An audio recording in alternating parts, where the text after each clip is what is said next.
तो पहला मैंने जो बताया कि why power sharing is good and why power sharing is advisable, the first reason is it helps to reduce the possibility of conflict between social groups. Now, since social conflict often leads to violence and political instability, power sharing is a good way to ensure the stability of the political order. तो अब यहाँ पर जो बात आई कि conflict होगा तो क्या होगा भाई, अगर conflict होगा तो भाई violence होगा, ठीक है, वायलेंस होगा तो पॉलिटिकल इंस्टेबिलिटी होगी। तो अगर आप चाहते हैं कन्फ्लिक्ट ना हो, ठीक है, तो आप पावर को शेयर करो। अगर कन्फ्लिक्ट नहीं हुआ तो पॉलिटिकल स्टेबिलिटी भी होगी। तो यहां पर हम लिख सकते हैं इट इंश्योर्स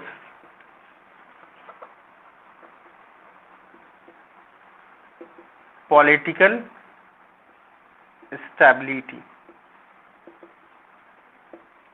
तो मैंने आपको बताया क्यों पॉलिटिकल स्टेबिलिटी इंश्योर करता है। पहला जो रीजन है, it helps to reduce the possibility of conflict between social groups.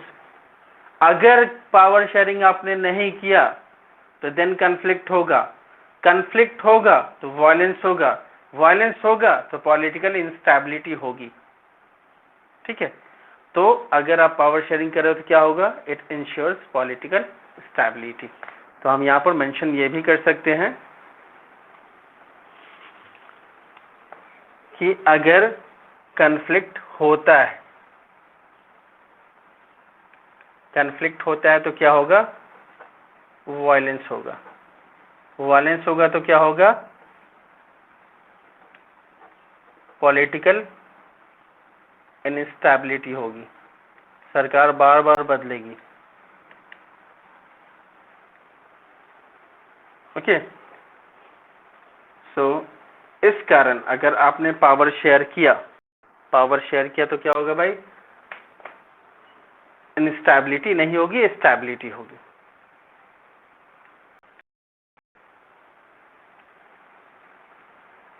Is it clear? तो जैसा पहले पॉइंट में मेंशन कर दिया गया कि कॉन्फ्लिक्ट होगा तो वायलेंस होगा तो पॉलिटिकल इंस्टेबिलिटी होगी। तो इसलिए पावर शेयरिंग किया तो आपको पॉलिटिकल स्टेबिलिटी होगी। So this was the second point. Now next one, imposing the will of the majority community over others may look like an attractive option in the short run, but in the long run it undermines the unity of the nation. तो शुरुआत में तो लगता है कि यार मैं majority में हूँ, मैं क्यों माइनॉरिटी का सुनूं, मैं क्यों उनकी सुनूं, मेरा रिलीजन मेजोरिटी में सॉरी। जैसे सिन्हाला लोगों ने सोचा कि मेरा लैंग्वेज भाई मेजोरिटी में है, मेरे लैंग्वेज बोलने वाले ज़्यादा 80% लोग हैं, मेरा रिलीजन जो बुद्धिज्म है वो ज़्यादा आपको ये है पॉपुलर है, ज़्यादा मेजोरिटी वाले लोग हैं, तो हम क्यों माइनॉरिटी को सुने, उनकी बात को हम क्यों माने। तो मानने की बात ये है कि एक होता है ना भाई मोरल रीजन, जो यहाँ पर मोरली रीजन समझ लो कि सपोज कर लो कि आपके घर में 10 लोग हैं, ठीक है, 10 लोग हैं, उसमें 8 लोग किसी बात को चाह रहे कि नहीं ये हो जाए, 2 चाह रहे कि नहीं हो रहा, तो आप ज़बरदस्ती इम्पोज कर दोगे नहीं हम लोग 8 लोग चाह रहे कि ये हो जाए तो हो जाना चाहिए। तो वो 2 आदमी तो कहीं ना कहीं एलिनेटेड फील करेगा, अपने आप को अलग रखेगा। तो होना क्या चाहिए था भाई, उनसे ही मशवरा ले लो कि क्या क्यों नहीं चाह रहे हैं, थोड़ा समझा बुझा लो कि बीच का रास्ता निकलने की कोशिश करो, ठीक है। तो अगर आप उनको इंक्लूड नहीं करते हो तो वो दिक्कत हो जाता है, उससे क्या होता है, यूनिटी अंडरमाइन होती है, ठीक है। तो why power sharing is good because it maintains the unity of the nation.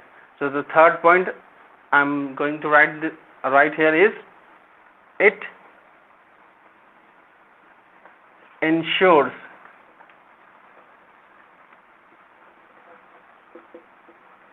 unity of the country।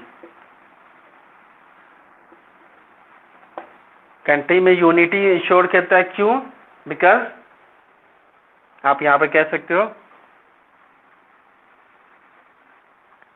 the minorities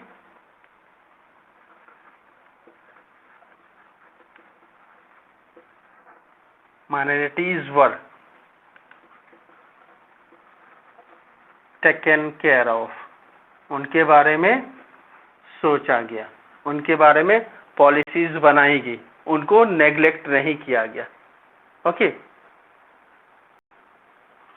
So the third point is it ensures unity of the country because the minorities were taken care of.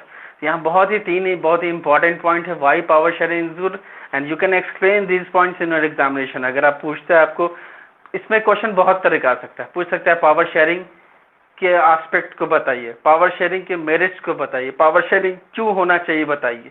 ठीक है, अगर यहाँ पे बोलते power sharing क्यों नहीं होना चाहिए, then also you can write these points.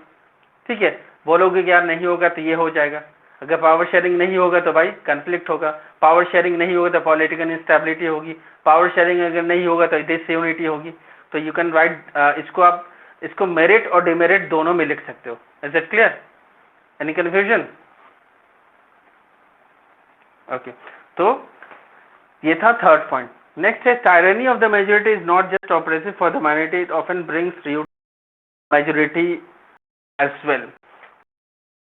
Continue करते हो, आप कहते हो कि चलो मेजोरिटी की बात मानते हैं, माइनॉरिटी को हम नेग्लेक्ट करें, but in the long run majority will also going to suffer.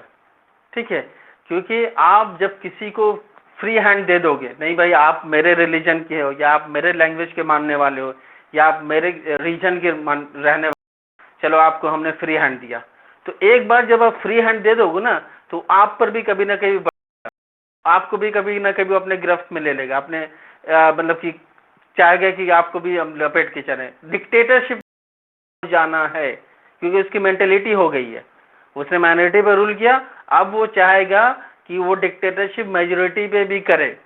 ठीक है, you can not just right of these things, ये फ्यूचर में होने वाला है, होगा ही अगर ऐसा चलता है तो. ठीक है, तो वही बात है कि पहले तो उसने इंश्योर किया यूनिटी को, लेकिन अगर इससे मतलब कि इसको रोका नहीं गया, मतलब मैं कह रहा हूँ कि अगर मेजोरिटी के लीडर्स को, जो भी मेजोरिटी के लीडर्स हैं, जो मेजोरिटी वाले उनको प्रपोज कर रहे हैं, अगर उनको माइनॉरिटी को दबाने से नहीं रोकते हैं, तो ultimately the majority also going to suffer from such leaders.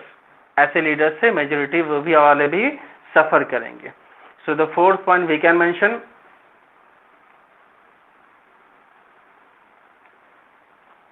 ultimately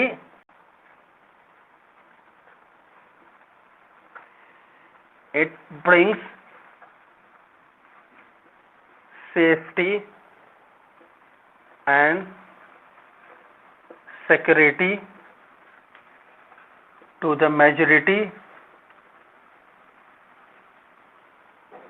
as well in the long run.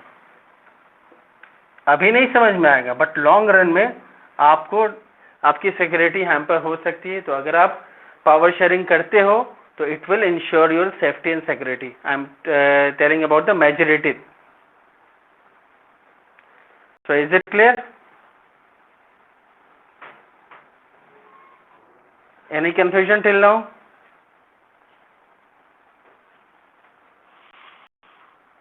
No sir, yes sir, no sir. Involve करो अपने आप को, इन्वॉल्व करो. ठीक है, इन्वॉल्व नहीं करोगे तो मजा नहीं आएगा. समझ रहे हो तो अच्छी बात. I am erasing this one.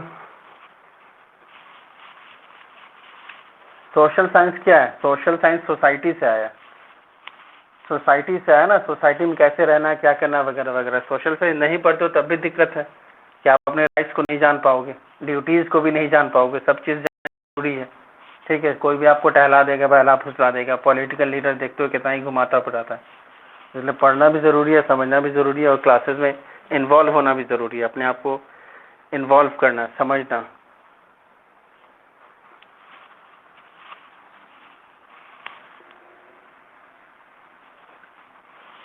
So we will just see the fourth point here. There is a second and deeper reason why power sharing is good for democracy. Power sharing is the very spirit of democracy. A democratic rule involves power sharing with those affected by its exercise and who have to live with its effect. तो power sharing जो होता है ये आपको democracy का spirit है. Spirit कहने का मतलब आत्मा, रूह. ओके, क्या है ये? Very good. तो ये आपको क्या है? आत्मा. ठीक है, तो why power sharing is good. You may write the fifth point as well. देखो, मैंने बार बार क्लासेस में भी आप लोगों को कहा है कि जब आप करते हो, मतलब जब भी whenever you are writing the answers of social science, just right it in points, और कोशिश करो कि आप इसका जो सोशल साइंस का जो ये टर्म सब उसका यूज करो, यूनिटी, फ्रेटर्निटी, सिक्योरिटी, सेफ्टी, ठीक है, स्टेबिलिटी, ये सब यूज करो, उन्हें तो लगेगा कि ये बंदे को हाँ पढ़ा लिखा लग रहा है, पढ़ा है, मतलब इसने चैप्टर्स को पढ़ा है। तो पॉइंट्स में हमेशा मैं प्रेफर करता हूँ लिखने को, हम लोग भी कॉपी चेक करते हैं, हम लोग प्रेफर करते हैं पॉइंट्स में लिखा हो तो ऐसे ही मार्क्स मिल जाता है।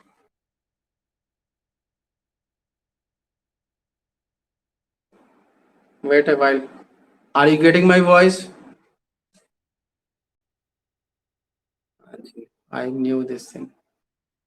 वेट करो यार, मेरा हेडफोन से कनेक्शन हट गया।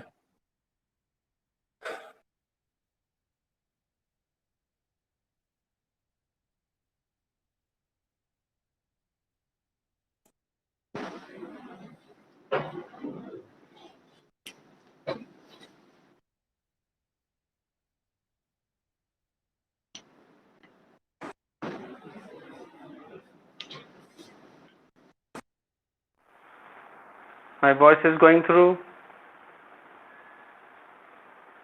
Okay, thank you.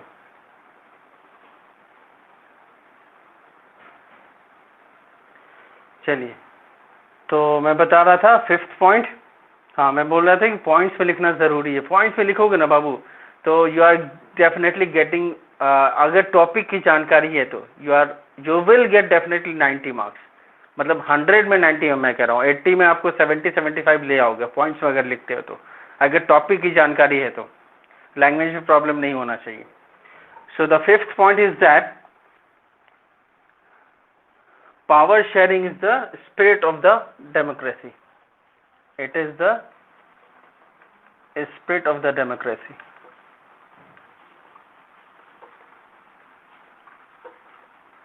आत्मा, रूह जो कहते हैं ना, इंसान की आत्मा निकल जाए तो क्या मुमकिन है वो जिंदा रहेगा? Is it so? देखते हो ना, आत्मा निकल गई, हाँ बिल्कुल, कहते हैं ना लोग तुम्हारी आत्मा मर गई क्या, तो वही कहा जा रहा है कि power sharing is the spirit of the democracy, ये आत्मा है, रूह है डेमोक्रेसी की। तो we can not expect a democratic country without power sharing. हम लोग ये उम्मीद नहीं कर सकते, ऐसा सोच नहीं सकते कि कोई कंट्री ऐसी हो जहाँ पर डेमोक्रेटिक सिस्टम हो बट पावर शेयरिंग ना हो, तो वो डेमोक्रेसी रहेगी नहीं। So a legitimate government is one where citizens through participation acquire a stake in the system. ये एक्चुअली पावर शेयरिंग होता क्या है?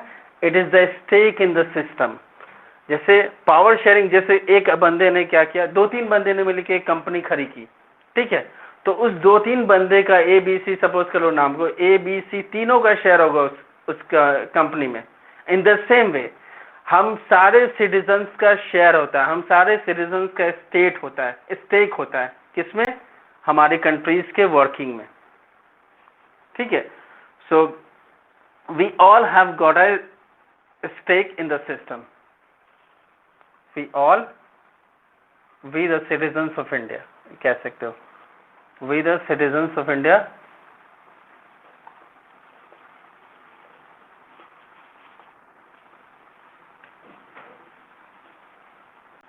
have a stake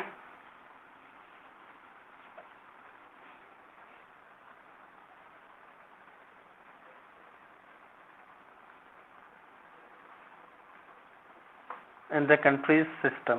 जो भी चीज़ का हो उसमें हमारा कहीं ना कहीं हिस्सा है, हमारी हिस्सेदारी है। ये मैं रिस्पॉन्सिबिलिटीज़ की बात ही नहीं कह रहा हूँ, राइट्स की भी बात कर रहा हूँ, ठीक है। तो we are part of it. Now let us call the first set of reasons prudential and the second moral. तो यहाँ पर प्रूडेंशियल मोरल का फिर से इंट्रोडक्शन हो रहा है। While prudential reasons stress that power sharing will bring out better outcomes. Prudential क्या बताता है? प्रूडेंशियल जहाँ पर आपका दिमाग लगता है। प्रूडेंशियल मतलब क्या? बी प्रूडेंट, लोग बोलते हैं ना बी प्रूडेंट, प्रूडेंट के स्पेलिंग ये आई ये लास्ट वाला हटा दो, ये हुआ प्रूडेंट। कहते हैं लोग बी प्रूडेंट, बी प्रूडेंट बोलने के बाद थोड़ा दिमाग लगा लिया करो, किस तरह से काम करते, क्या सोचते हो, कैसे काम करते हो। तो प्रूडेंशियल रीजन ये बताता है कि अगर आप पावर शेयरिंग करते हो तो then it will leads to better outcomes. Power sharing ना करने से जो आउटकम मिलेगा और पावर शेयरिंग करने से जो आउटकम मिलेगा, in case of power sharing you will get better outcomes. आपको जो आउटकम मिलेगा वो कैसा मिलेगा? बेहतर मिलेगा, अच्छा मिलेगा, पॉजिटिव मिलेगा, मेरिट्स वाला मिलेगा। ओके, तो पावर शेयरिंग अगर करते हो तो you will get better outcomes. In power sharing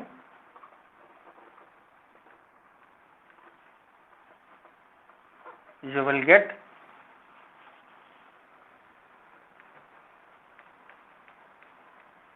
better outcomes।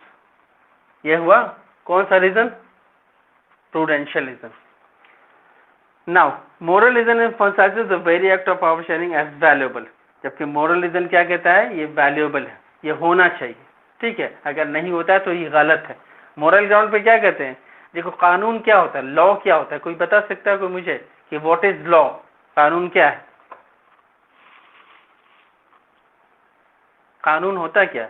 Any one of you?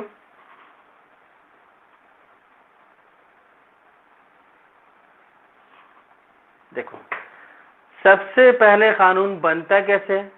Morli, the things which we feel morally wrong. हम लोग जिसको कहते हैं कि मोरली ये सही नहीं है, ये नहीं होना चाहिए, ठीक है, फिर गवर्नमेंट पे प्रेशर बनाते हैं कि कानून बनाओ, ठीक है, गवर्नमेंट पे क्या बनाते हैं? प्रेशर बनाते हैं कि इस पे कानून बनाओ। तो मोरल ग्राउंड वही होता है जो हमें लगता है नहीं ये होना चाहिए या ये नहीं होना चाहिए। ह्यूमैनिटेरियन ग्राउंड पे कह सकते हो, इंसानियत के लेवल पे कह सकते हो, या कुछ कह सकते हो कि नहीं ये नहीं होना चाहिए, ठीक है। जैसे रेप वाला जो केसेस हम लोग यहाँ बहुत हो रहा था, अब तो नहीं आ रहा है, तो इस होप्स हो के नहीं हो रहा होगा। तो इसमें हम लोग क्या कहते थे? भाई सख्त कानून लाया जाए, सख्त कानून लाया जाए। कानून तो पहले भी था लेकिन वो सफिशिएंट नहीं था, उससे सब लोग बच के निकल जाते थे। तो इसलिए क्या कि सख्त कानून लाया जाए, क्योंकि मोरली हम लोग समझ रहे थे कि ये गलत है। तो हमारी कहने की रिस्पॉन्सिबिलिटी बन रही थी कि इसको ख़त्म किया जाए, मतलब अच्छा कानून, इसको ख़त्म करने के लिए कोई ढंग का कानून लाया जाए। तो सब लोग मोरली थोड़ी ना बेंड होते हैं, ये थोड़ी कहते हैं कि मोरली ये मेरा मोरल अलाउ नहीं करता इसलिए हम नहीं करें, ये थोड़ी ना होता है। जब तक कानून का शिकंजा उन पर नहीं कसा जाता है तब तक वो मोरालिटी क्या सबको पैताने रख देते हैं। तो the things which we feel morally correct और incorrect, we make laws on that very thing, ठीक है। मोरली जिस चीज को हम लोग गलत या सही कहते हैं उसके बाद हम कानून बनाते हैं ताकि उस मोरालिटी को हम बचा के रखें। Is it clear? समझ में आया? हाँ, तो वही यहाँ पर मोरल ग्राउंड में पावर शेयरिंग कहा जा रहा है कि ये अच्छा होगा अगर आप पावर शेयरिंग करते हो, तो it will be good, it is valuable. Simple सी बात, सीधी सी बात है, समझ में भी आती है बात, नहीं समझने को कुछ नहीं आएगा। तो यहाँ पर as I am just going through the NCERT book, इसमें आपको एक खलील का डायलेमा बताया गया है। एक भाई साहब खलील हैं, ठीक है, उनकी एक स्टोरी बताई गई। थोड़ा बोरिंग होगा तो चुपचाप से सुन लेना तुम लोग और समझने की कोशिश करना। इन द सिटी ऑफ बेरट, आप लोग जानते हैं कि जो गल्फ कंट्रीज वगैरह जो है, सीरिया वगैरह जो है, यहाँ पर हमेशा वायलेंस वगैरह होता ही रहता है। तो उसी बेरट कंट्री का बताया जा रहा है। There lived a man Khalil, एक बंदा था जिसका नाम था खलील। उसके जो मम्मी पापा अलग अलग कम्युनिटी से आते थे। नाम से मुस्लिम लग रहा है, ठीक है, ऐसा है भी, लेकिन उसकी मम्मी जो पापा हैं वो क्रिश्चियन थे। पापा जो थे ऑर्थोडॉक्स क्रिश्चियन। अब क्रिश्चियन में बहुत सारा होता है, ठीक है, क्योंकि we are not living in the Christian community, इसलिए हम लोगों को पता नहीं। हमें लोगों को दो चीज़ें पता है, ये थे पापा, ठीक है, फादर। तो बस दो चीज़ें पता है कि एक कैथोलिक होता है, एक प्रोटेस्टेंट होता है। तो ये हम लोगों ने इसमें हिस्ट्री में पढ़ा था। याद आ रहा है तुम लोगों को कैथोलिक या प्रोटेस्टेंट? Do you remember? कहाँ किस चैप्टर में पढ़ा था हम लोगों ने? इशू याद है?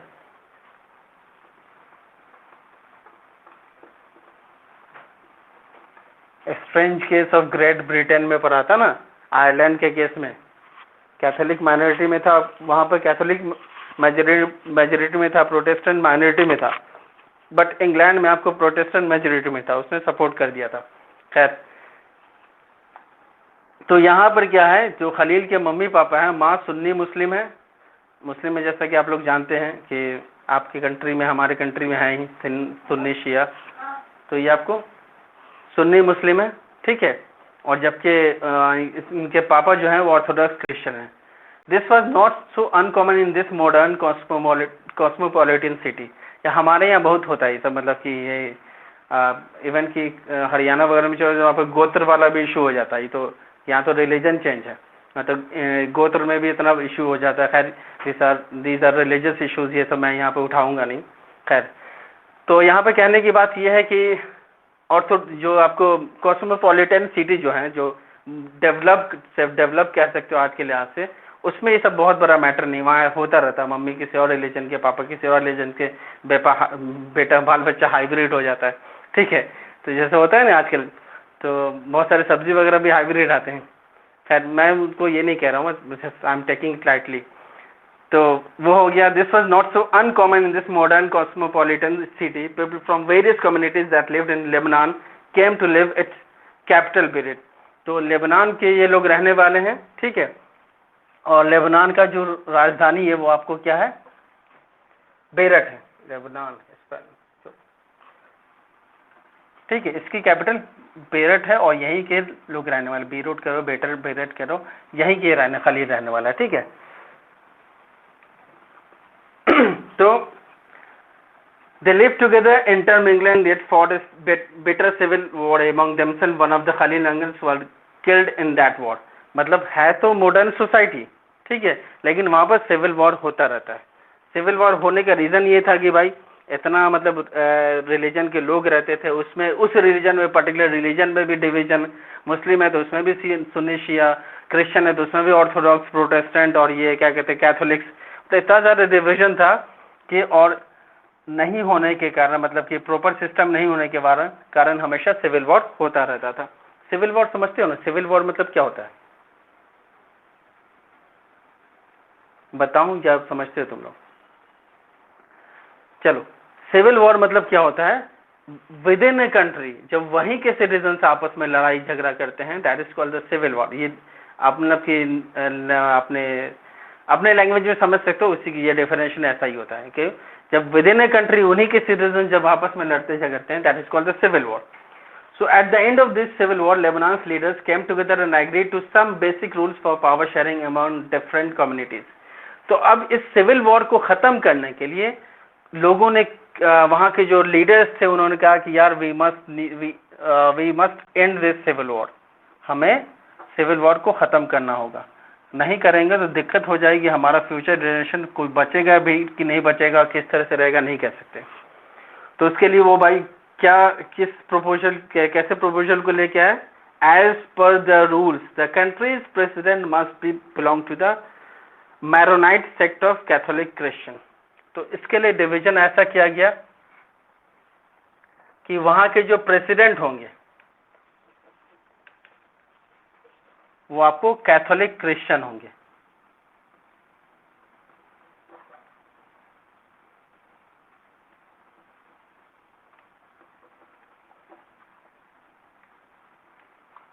प्रेसिडेंट जो होंगे कैथोलिक क्रिश्चियन होंगे। Then next, the prime minister must be from the Sunni Muslim community, और जो प्राइम मिनिस्टर होगा वो आपको Sunni Muslim community.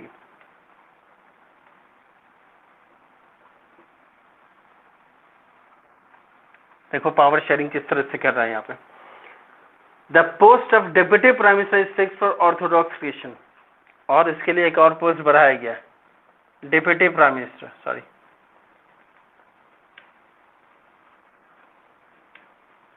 Deputy PM जो होगा वो कौन होगा भाई, ऑर्थोडॉक्स क्रिश्चियन।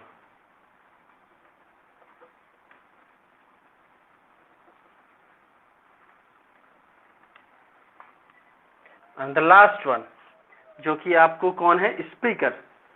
वो स्पीकर जो हाउस में स्पीकर नहीं होता है, जो सबको देखता रहता है कौन कैसे बोल रहा है, सबको मौका देता है, आप बोलिए आप बोलिए, तो वो कौन होगा, शिया मुस्लिम होगा।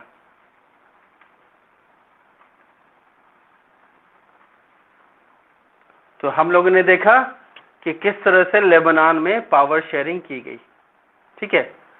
एक स्टोरी बना के यहाँ पर दिखाया गया कि खलील के मम्मी सुन्नी मुस्लिम है, उसके पापा ऑर्थोडॉक्स क्रिश्चियन हैं, लेबनान का रहने वाला, वहाँ हमेशा सिविल वॉर होती थी।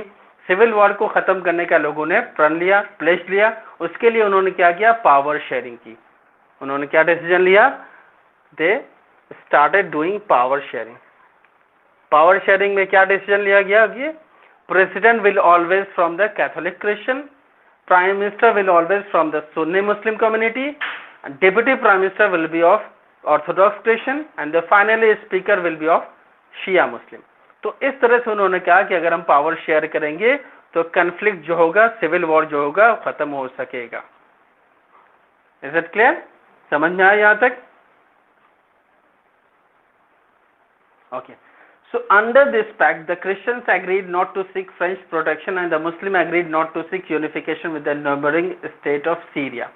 अब ये जो बात हो गई तो यहाँ पर मुस्लिम और ये जो क्रिश्चियन थे कुछ प्लान कर रहे थे। जो क्रिश्चियन थे वो फ्रांस से सपोर्ट मांग रहे थे। जो क्रिश्चियन थे, ये दोनों जो क्रिश्चियन थे, हालांकि ये दोनों आपस में भी लड़ रहे थे, तो इन्होंने कहा कि हम फ्रांस से सपोर्ट लेंगे और सबका बैंड बजा देंगे। नहीं होता है, छोटे भाई से जिस जब किसी को लड़ाई हो जाती है तो बड़े बोलता है कि हम अपने भैया को बुला के लाएंगे, बोलता है ना, बोलता है कि नहीं बोलता है? तुम लोग कभी किए हो कि नहीं ऐसा? या तुम लोग के छोटा भाई कभी बुलाया कि नहीं, चलो भैया देखे तो मेरे मुंह मारा है। तो खैर, तो यहाँ पर जो क्रिश्चियन लोग थे वही बोले थे बड़े भैया को बुला के लाएंगे फ्रांस को, उसके बाद सबका बैंड बजवाएंगे। तो उसने क्रिश्चियन ने कहा कि चलो अब ये काम हम नहीं करेंगे, चूंकि हमें पावर शेयरिंग, हमें हिस्सेदारी मिल चुकी है।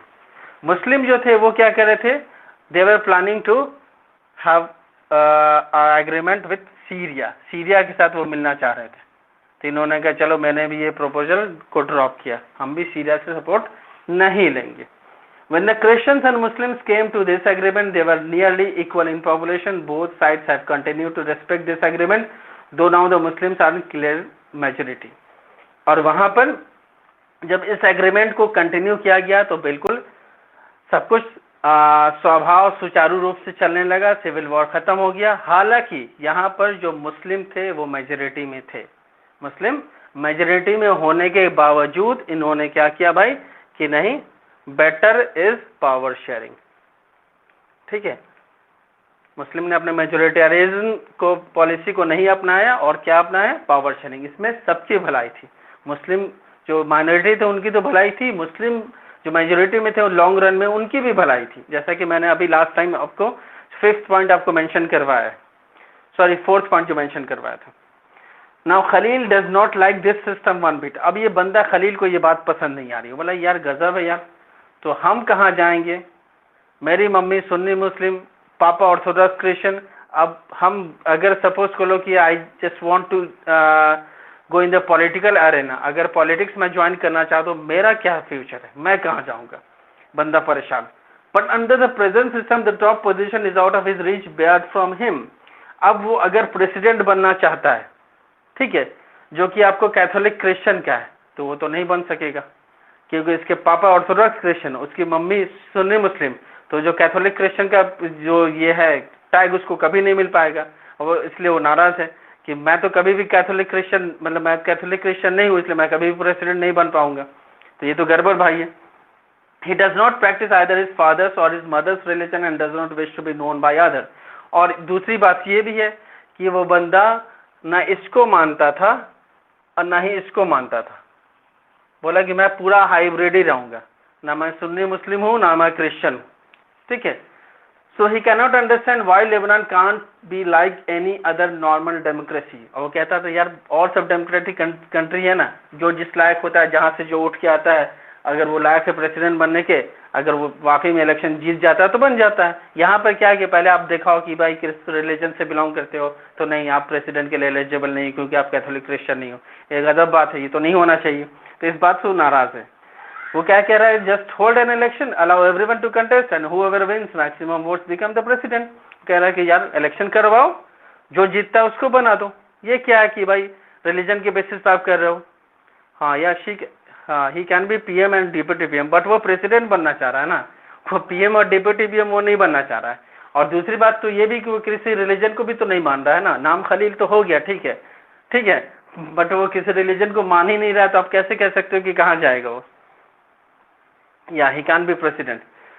खैर, तो उसके बाद क्या होता है, वो कह रहा है कि सिंपल इलेक्शन करवाओ ना, why can't we do that like in other democracies of the world. He asked his elders who have seen the bloodshed of the civil war tell him that the present system is the best guarantee for peace। लेकिन जो वो कह रहे हैं, उसके जो आसपास के लोग हैं, वो क्या कह रहे हैं कि भाई अगर तुम शांति चाहते हो, तुमने नहीं देखा है जो हम लोगों ने देखा है, वो तुमने नहीं देखा है। क्या नहीं देखा भाई? कि हमने ब्लड शेड देखा है, खून देखा है, खून की नदियां बहते हुए देखी है। तो ये तुमने नहीं देखा, इसलिए तुम्हें ये कह रहा हूं। हम चाहते हैं शांति, पीस चाहते हैं, इसलिए पीस अगर चाहना है तो this is the best system. कौन सा? पावर शेयरिंग का। ठीक है, तो किस तरह से उसका जो डिमांड था, खलील का डिमांड, कि हम लोग सभी को भाई जो जिस पोस्ट के लायक हो, जो इलेक्शन, बस नॉर्मल इलेक्शन करवा दो, प्रेसिडेंट के लिए इलेक्शन नॉर्मल करवाओ, जो बंदा जीतता है, जिसको इलेक्शन, जिसको मैक्सिमम वोट मिलता है, उसको भाई प्रेसिडेंट बना दो, प्राइम मिनिस्टर बना दो, डिप्टी प्राइम मिनिस्टर बना दो, स्पीकर बना दो। ये जो रिलीजन का टैग है, ये क्यों लगा हुआ है? तो उसके बड़ों ने उसको क्या समझाया कि we have seen the bloodshed, खून की नदियां बहते हुए हमने देखा है, तुमने नहीं देखा। इसलिए उस वो सब चीजों को जब मैं याद करता हूँ, हम लोग जब याद करते तो हमारा दिल दहल जाता है। इसलिए this is the best system, क्योंकि ये गारंटी करता है पीस को, ये हमें शांति देता है, सुख देता है। ठीक है, इसलिए ये रहने दो, और तुम जिस कमेंट जहां पर एडजस्ट कर पाते हो, speaker, deputy prime minister, president, अपने रिलीजन के बेसिस पर, बस वो उसके लिए जाओ। ठीक है, डोंट मतलब ये मत कहो कि ये सिस्टम सही नहीं, ये बिल्कुल सही है, क्योंकि ये शांति, हमें शांति की गारंटी करता है। ओके, तो उसके बड़ों ने उससे गारंटी कन्विंस करने की कोशिश की। The story was not finished, but they had reached the TV tower where they stopped every day. Vital wrapped up quickly and posted his customary question to Vikram: if you had the power to rewrite the rules in Lebanon, what would you do? अब क्या करता है ये? Actually एक story क्या है, विक्रम बेताल का तुम लोगों ने नाम सुना है? हाँ, तो विक्रम बेताल की ये स्टोरी है। वहां पर अगर आप लोगों ने ये बुक ले रखी होगी, तो विक्रम क्या कहता है, विक्रम मोटर बाइक चलाता रहता है, उसके पिलियन पे पीछे में बेताल बैठा रहता है। अब बेताल की आगे आदत रहती है कि जो भी स्टोरी सुनाओ उसके बाद क्वेश्चन रख दो। ठीक है, तो वही जो बेताल उसको क्वेश्चन करता है कि बताओ तुम विक्रम, कि अगर तुमसे बोला जाए कि लेबनान में कैसा रूल सही होगा, तो बताओ तुम क्या करोगे? Would you adopt the regular rules followed everywhere as Khalil suggest, और stick to the old rules? क्या तुम खलील जो कह रहा है वो करोगे, या जो पुराना रूल जैसे चलता आ रहा है, जैसे रिलीजन बेसिस पर जो डिवीजन किया गया है, वो तुम उसको सपोर्ट करोगे? और यू डू समथिंग एल्स, या तुम कुछ और करोगे? Vital did not forget to remind Vikram of their basic pact: if you have an answer in mind and you do not speak, your mobile will freeze and so will you। तो उसको डरा भी देता बाद में क्या किया, अगर तुम्हारे जहन में कुछ बातें चल रही होंगी और तुम मुझे बताओगे नहीं, झूठ बोलोगे, तो फिर क्या होगा? तुम भी फ्रीज कर जाओगे, तुम्हारा बाइक भी फ्रीज कर जाएगा। ये मजाक वाली बात है। खैर, एक टाइप से तो ये डेमोक्रेसी नहीं है। नहीं, डेमोक्रेसी है, कैसे नहीं डेमोक्रेसी है? Democracy is all about power sharing. मैंने लास्ट टाइम आपको बताया 5th पॉइंट में कि it is the spirit, power sharing is the spirit of democracy. तो यहाँ पर क्या हो रहा है? पावर शेयरिंग हो रही है, तो डेमोक्रेसी है, बिल्कुल डेमोक्रेसी है। ये नहीं कह सकते डेमोक्रेसी। हाँ, उस पर्टिकुलर बंदे के लिए, कि वो डेमोक्रेसी अपने लेवल पे जो चाह रहा है, इंडिविजुअल लेवल पे चाह रहा है कि नहीं, मुझे कहीं पे भी कुछ भी बनने की आज़ादी होनी चाहिए। ठीक है, तो उसके लिए नहीं है, तो वो किसी न किसी रिलीजन से बिलोंग कर रहा है ना। तो इन वाइडर एस्पेक्ट अगर देखा जाएगा तो ये डेमोक्रेटिक सिस्टम है। आप किसी इंडिविजुअल को लेके बोलोगे नहीं मुझे प्रेसिडेंट बनना है, तो ये तो फिर महात्मा गांधी ने जो कहा था कि आपकी जरूरत पूरी करने के लिए सब कुछ है, there is everything to fulfil your needs but not your greed. आपकी जरूरतों को पूरा करने के लिए सब कुछ है, बट आपकी लालच को पूरा करने के लिए कुछ नहीं। तो वही यहाँ पर जरूरत, उसकी जरूरत जो पूरी हो सकती है, लेकिन उसकी लालच पूरी नहीं हो सकती कि मुझे प्रेसिडेंट ही बनना है। Is it clear? तो डेमोक्रेटिक सिस्टम है, इट्स नो डाउट। चलिए, कोई परेशानी आप लोग को अभी तक?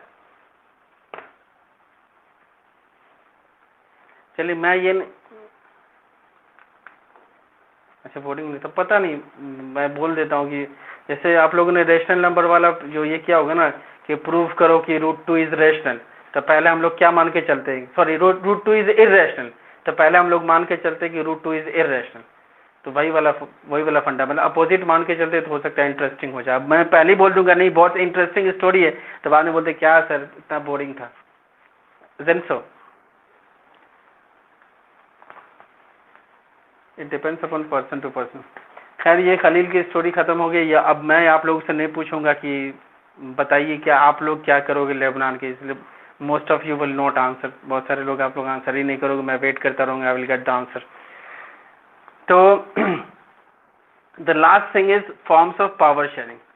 आगे बढ़े हम लोग, इसमें कोई परेशानी, किसी को कुछ पूछना है? ओके, मूविंग फॉरवर्ड कि पावर शेयरिंग का फॉर्म्स क्या होता है, किस तरह से पावर शेयरिंग हो सकती। तो the idea of power sharing has emerge in opposition to the notion of undivided political party. क्या था भाई? ऑथोरिटेरियन रिजीम थी। ऑथोरिटेरियन रिजीम कहने का मतलब कि सब पावर मेरे हाथ में, ठीक है ना, किसी को नहीं देंगे, जिसको कहते हैं अनलिमिटेड पावर। ठीक है, जैसे आपको लुईस 16 का केस देख लो, या बाकी जहां भी बादशाह थे उसका केस देख लो, उसके पास वो सिंगल अथॉरिटी होता है जो कि सारे देश पर रूल करता है। उसको कोई भी सजेशन या किसी तरह का कोई मशवरा, कोई भी ओपिनियन अब किसी का भी नहीं सुनता है। तो वो क्या है, उसको ऑथोरिटेरियन रिजीम कहते हैं। या फिर आप कह लो को power is limited to a single authority, power को लिमिट कर दिया गया एक सिंगल अथॉरिटी के पास।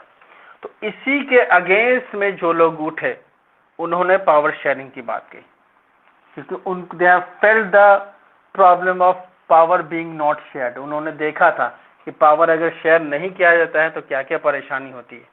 जब तक किसी परेशानी के थ्रू आप नहीं जाते हो, आपको उसका सॉल्यूशन नहीं समझ में आता है कि क्या होता है, क्या ये सही हो रहा है कि नहीं। ठीक है, तो वही बात है कि जो लोग झेल चुके थे limited unlimited power to single authority, उन्होंने कहा नहीं, power must be shared. So in modern democracy, power sharing arrangement can make many forms. Let us look at some of the most common arrangement that we will come across. Power is shared among different organs of government.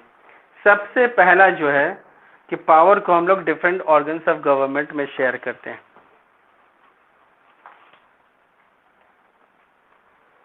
ये जो topic है आपको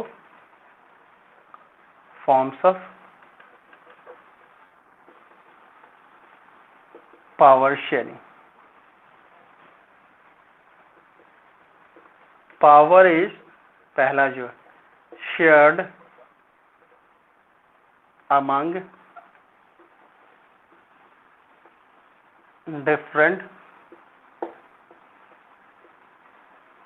forms of government. अब यहाँ पर बात आती है भाई डिफरेंट फॉर्म्स ऑफ गवर्नमेंट, ये क्या बात कही जा रही है?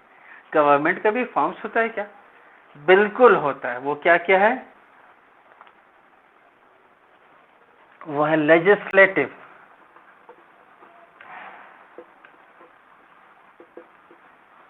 वो क्या है? एग्जीक्यूटिव, और वो क्या है? ज्यूडिशरी। तो इनके बीच में पावर को शेयर किया जाता है, लेजिस्लेटिव, एग्जीक्यूटिव और ज्यूडिशरी। अब बात आती है कि व्हाट इज लेजिस्लेटिव। तो पहला फॉर्म्स ऑफ पावर शेयरिंग हम लोग देख रहे हैं, power is shared among different forms of government. तो इसमें क्या कहते हैं हम लोग? डिफरेंट फॉर्म्स ऑफ गवर्नमेंट में पावर शेयर करते हैं। सबसे पहला क्या है? लेजिस्लेटिव। अब बात आती है कि लेजिस्लेटिव है क्या? जो कानून बनाएगा। कानून कौन बनाता है? कानून बनता है पार्लियामेंट में, कानून बनता है असेंबलीज में, स्टेट असेंबलीज में। बनाते कौन है? एमपीज बनाते हैं, एमएलएज बनाते हैं। तो दे आर द लेजिस्लेचर। ये सब कौन है? ये सारे कौन है? लेजिस्लेचर है।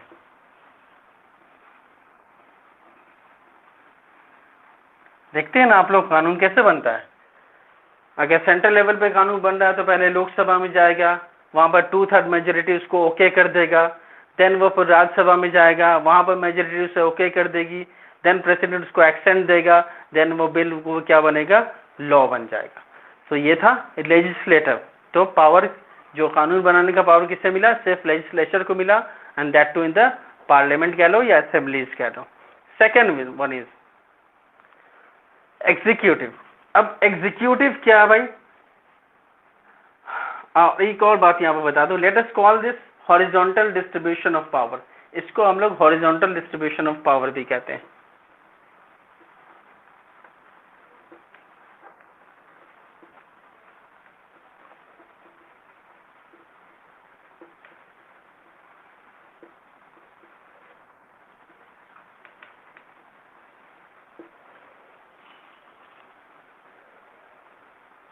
तो ये जो पावर की शेयरिंग है among different forms of government, इसको लेजिस्लेचर, एग्जीक्यूटिव, जुडिशरी में के बीच में, इसको हम लोग हॉरिजॉन्टल फॉर्म्स ऑफ पावर भी कहते हैं। ठीक है, horizontal forms of power sharing भी कहते हैं। ठीक है, तो इसमें क्या मेंशन किया गया है कि such a separation ensure that none of the organs can exercise unlimited power.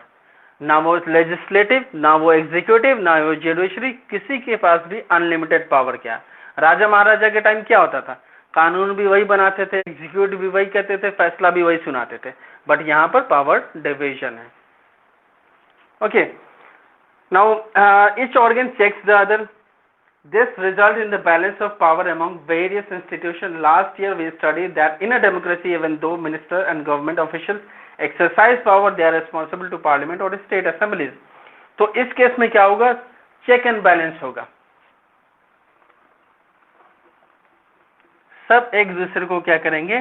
Check and balance करेंगे, कोई किसी के में इंटरफेयर नहीं करेगा, कोई अपने लिमिट को क्रॉस करेगा तो इस तरह से उन पे, मतलब कि लेजिस्लेटिव एग्जीक्यूटिव में इंटरफेयर नहीं कर सकते हैं, ना जुडिशरी में इंटरफेयर कर सकते हैं, ना ही जुडिशरी एग्जीक्यूटिव लेजिस्लेटिव में इंटरफेयर कर सकते हैं, ना ही एग्जीक्यूटिव लेजिस्लेचर और एग्जीक्यूटिव में इंटरफेयर कर सकते हैं, but they can check and balance each other, एक दूसरे को वो चेक एंड बैलेंस कर सकते हैं। ठीक है, तो इस तरह से जो लिमिटलेस पावर किसी एक के पास नहीं है, they have got limited power. ठीक है, और वो भी हमेशा चेक होता रहता है एक दूसरे तीसरे के जरिए। So similarly, although judges are appointed by the executive, they can check the function of the executive or laws meant by the legislature. This arrangement is called a check and balance. So इसमें ये भी कहा जाता है, जैसे जज है, जो सुप्रीम कोर्ट का जज है, अभी भी नए नए सुप्रीम कोर्ट के जज बने, कौन है? Chief justice of supreme court कौन है, पता है? देखो ये सब मुझे भी नहीं याद रहता, लेकिन याद रहने का एक रीजन मेरे पास ये है कि मैं न्यूज़पेपर देखने की कोशिश करता हूँ। तो न्यूज़पेपर अगर फ्रंट पेज देख ले रहे हो ना, कि कम से कम डेली हैपनिंग आपको पता चल जाएगी। फ्रंट पेज ही सिर्फ देखो, मैं नहीं कहूँगा, आप लोगों के पास बहुत बिजी टाइम शेड्यूल है, व्हाट्सएप देखना है, फेसबुक देखना है, इंस्टाग्राम देखना है, ट्विटर भी बहुत सारे लोग देखते हैं। इतने सारी चीज़ें देखने के बाद फुर्सत कहाँ है जो अब न्यूज़पेपर भी देखेंगे। और फिर वो फेसबुक बाकी सब जो नॉलेज मिलता है वो आपको पेपर में थोड़ी ना मिल पाएगा। वो नॉलेज जो मिलता है एकदम वो सब पक्का होता है। फेसबुक यूनिवर्सिटी से, जो व्हाट्सएप यूनिवर्सिटी से नॉलेज जो मिलती है, वो नॉलेज आपको कहीं नहीं मिल सकती, इसलिए डोंट मिस दोज नॉलेजेस। वो नॉलेज कभी भी मिस नहीं कीजिए। पेपर देखने से क्या होगा, चीफ जस्टिस कोई भी बन गया तो उसकी सैलरी आपको थोड़ी ना मिल जाएगी, ठीक है? या आप उसके बारे में जान लोगे तो थोड़ी ना आपको कभी मौका मिला, मतलब मौका पाए नहीं, मौका मिल गया तो ऐसा थोड़ी ना आपको सपोर्ट कर देगा, है ना? ऐसे ट्रू और नॉट, सही बोल रहा हूँ ना मैं, है कि नहीं? अरे भाई ठीक बोल रहा हूँ ना? ठीक है, तो पेपर पढ़ने की कोशिश आप लोग नहीं कीजिएगा। कभी बहुत फुर्सत में हो गया तो कोशिश किया फ्रंट पेज को देखने लगे, वैसे टाइम वेस्ट करने की जरूरत नहीं। तो चीफ जस्टिस जो अभी सुप्रीम कोर्ट के जज बने हैं, समथिंग रमन नाम है उनका, रमन करके नाम है। तो खैर इनका भी इलेक्शन सिलेक्शन कौन करता है? वो आपको कौन करता है? प्राइम मिनिस्टर रिकमेंड करते हैं प्रेसिडेंट को। रिकमेंड कौन करता है? Prime minister. किसको रिकमेंड करता है? प्रेसिडेंट को। चुनता फाइनली कौन है? प्रेसिडेंट। हाँ, ये है कि प्रेसिडेंट क्वेश्चन नहीं कर सकता, प्राइम मिनिस्टर को ये नहीं बोल सकता नहीं इनको चीफ जस्टिस मैं नहीं बनाऊंगा, क्योंकि अल्टीमेट जो पावर है it lies with the prime minister. Prime minister को क्या कहते हैं, कोई बताएगा? Which type of executive head is prime minister and president? Anyone? Prime minister जो किस तरह का एग्जीक्यूटिव है और प्रेसिडेंट किस तरह का एग्जीक्यूटिव है? किस तरह का हेड है ये, और मैंने इनफैक्ट आंसर बोल दिया। पीएम कैसा हेड है और प्रेसिडेंट कैसा हेड है? PM is the executive head, जो वाकई में काम करता है, उसको कोई क्वेश्चन नहीं कर सकता है। क्यों ऐसा है भाई? क्योंकि हमारे कॉन्स्टिट्यूशन ने लोगों को तरजीह दी है, लोगों को प्रेफरेंस दिया है, and prime minister is directly elected by the people. और फिर यहाँ पर डायरेक्टली इलेक्टेड का फिर क्वेश्चन आ जाएगा कि क्या जैसे हमारे प्राइम मिनिस्टर नरेंद्र मोदी जी हैं, क्या उनको हम लोगों ने डायरेक्टली चुना है? नहीं चुना है, बट हमने एमपी तो चुना है ना। हमने जो एमपीज को चुना है, उन एमपीज के जो लीडर थे वो बने पीएम। मेजोरिटी के जो एमपी के जो लीडर थे वो कौन बने? पीएम बने। ठीक है, तो इस तरह से ठीक है, हम लोगों ने डायरेक्टली प्राइम मिनिस्टर को नहीं चुना, बट ही और she is directly elected, being chosen as the he or she is the leader of the MP, और MP is directly elected by us। MP को किसने चुना? हम लोगों ने चुना। ठीक है, तो इसलिए चूंकि हमारे कॉन्स्टिट्यूशन ने लोगों को ज्यादा तरजीह दी, ज्यादा प्रेफरेंस दिया, इसलिए प्राइम मिनिस्टर का जो वैल्यू है वो कहीं ना कहीं ज्यादा है। कहने को प्रेसिडेंट आपको कॉन्स्टिट्यूशनल हेड है, ठीक है, but in many of the most of the cases में आपको, या ऑलमोस्ट ऑल द केसेस, जो ये काम करते हैं कॉन्स्टिट्यूशनल हेड हमारे प्रेसिडेंट, जो कहते हैं ऑनरेबल प्रेसिडेंट, वो किसके कहने पर काम करते हैं? वो प्राइम मिनिस्टर की बात मानते हैं, क्वेश्चन नहीं कर सकते। ठीक है, कभी कभी बिल वगैरह में एक बार ये रिटर्न कर सकते हैं, हम तो सिविक्स में चले गए यार, एक बार वो रिटर्न कर सकते हैं, बट दोबारा वो रिटर्न नहीं कर सकते। ठीक है, इन सब के कारण कहीं ना कहीं वैल्यू जो है वो पीएम की ज्यादा है। तो खैर, मैं बता रहा था chief justice of supreme court को चुना प्रेसिडेंट ने on the recommendation of PM.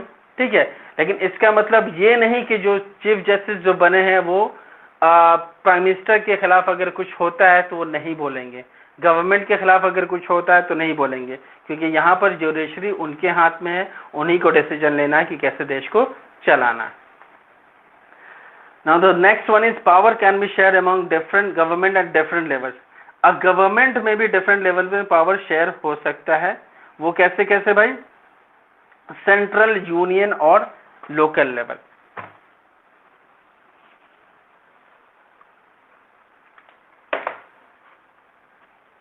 देखिए ना, सोशल साइंस में बहुत सारे लोगों का इंटरेस्ट ही नहीं है, गायब हो जाते हैं धीरे धीरे। I started with 11 people, but अभी देखो आई हैव गॉट ओनली 7।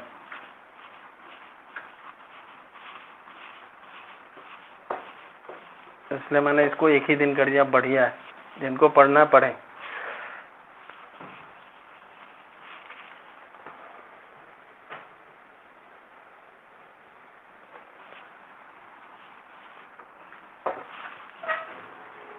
सो दूसरा आपको पावर शेयरिंग क्या है? Power sharing among, the second one is power sharing among different levels of the government, that is for the entire country, at the state level and at the local level. तो आप इसमें क्या क्या कह सकते हैं?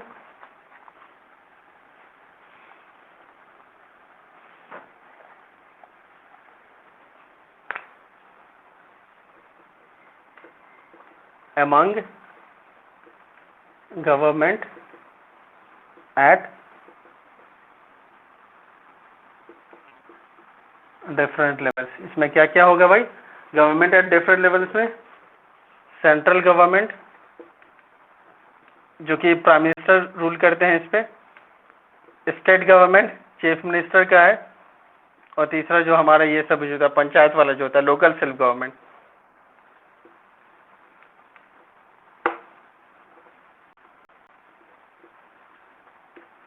तो इस तरह से तीन पार्ट में हम लोग गवर्नमेंट को डिफरेंट लेवल से बांट सकते हैं। ठीक है, तो अगर forms of power sharing government पे होता है, गवर्नमेंट के डिफरेंट लेवल्स पे होता है, तो it's between among central government, state government and the local self government. तो ये पावर शेयरिंग भी डिफरेंट तरह का है।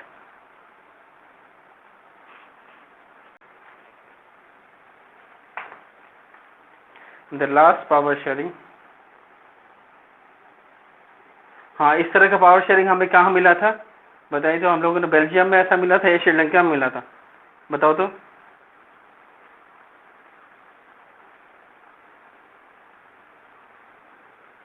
हाँ जी, एनीवन, ये पावर शेयरिंग हमें कहाँ मिला था, बेल्जियम में या श्रीलंका में? बेल्जियम में मिला, श्रीलंका में तो पावर शेयरिंग थी नहीं, बहुत ही सिंपल सा क्वेश्चन था। खैर, the last one is power sharing among different social groups, among different social groups.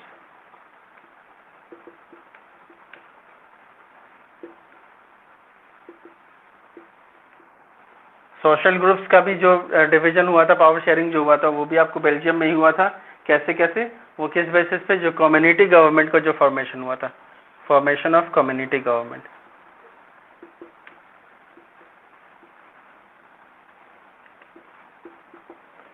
ठीक है, जो जर्मन का था, आपको फ्रेंच था, फिर आपको डच था, इस तरह से उन्होंने पावर को शेयर किया था। तो power sharing arrangement can be also be seen in the way of political parties, pressure groups and movements.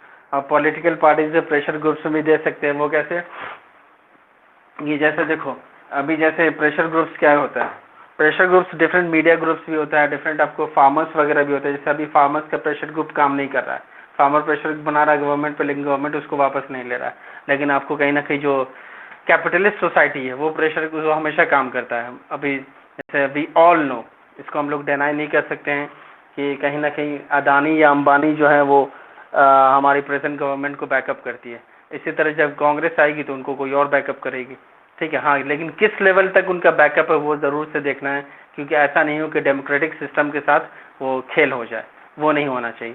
क्योंकि इससे सब फंडिंग के लिए होता है, तो फंडिंग के लिए सारे पॉलिटिकल पार्टीज करती है, लेकिन किस लेवल तक वो कर रही है, that is the matter to be assessed.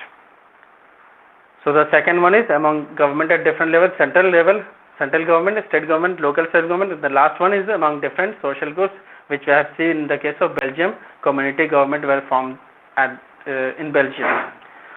So that's all from this very chapter of power sharing. फिर हम लोग मिलेंगे नेक्स्ट चैप्टर के साथ। Okay, any confusion any of you?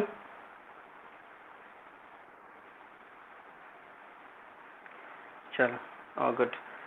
तो अब इसके बाद आप लोग एक बार खुद से पावर शेयरिंग पढ़ लीजिएगा, पावर शेयरिंग आपका कंप्लीट। और इसी तरह से मैं कोशिश करूँगा वन डे ही, आज ट्यूसडे ना, ट्यूसडे आपको सोशल साइंस होगा, और I will try my best to complete half of the chapters with utmost sincerity. हम, मेरी सिंसियरिटी तो रहेगी, आपकी भी रहे तो बेहतर होगा। चलो ठीक है बाबू, नेक्स्ट क्लास का टाइम हो रहा है, फिर हम लोग नेक्स्ट डे मिलते हैं। ओके, टेक केयर, अच्छे से पढ़िए और क्लास को एंजॉय करते रहिए। Okay, bye bye, bye bye.